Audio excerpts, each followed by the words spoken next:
But I think that we cannot just rely on God. We have to also do our own work. You know, I think the secret to success, it doesn't matter if you come from a little village in Tal or from a big town.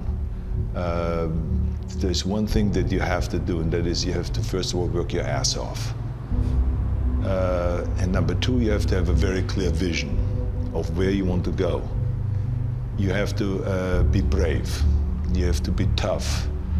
Have the discipline to follow through. And it is very important that you don't listen to the naysayers, because in every step of the way, when you make decisions like, I want to be a bodybuilding champion of the world, people say, this is impossible, this is an American sport, it's never going to happen. When I wanted to be in the movies, they said, you have an accent, it's never going to happen. No one ever became a leading man when you have an accent. You have a huge body, you weigh 250 pounds, you look like a monster.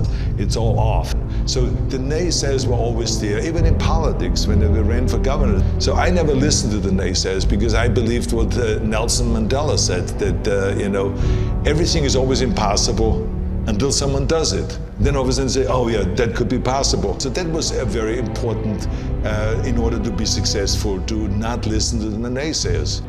There is no such thing as a self-made man. Because so many times people say that you're a self-made man, you're the perfect example of the American dream and this and that.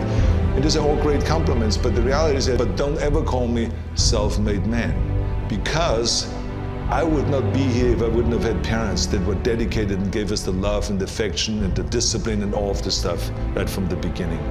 I wouldn't be here if I wouldn't have had the help from so many bodybuilders. Then Joe Weider, that brought me to America, who is the father of bodybuilding, gave me the confidence. He paid for the first apartment. If I wouldn't have had the Dino De Laurentiis on the beginning, who was one of the greatest producers of all time, or Jim Cameron, to say to me that I want you for Terminator. So all of these people help. So how can I say that I'm a self-made man? Including when I was governor. When I became governor of the state of California, I had 5 million people voting for me. Every one of those people that voted for me helped me to become governor. How can I say that I made myself? Those are the things that I think were important for me to be successful. And like I said, it doesn't matter then from what village you come from or anything.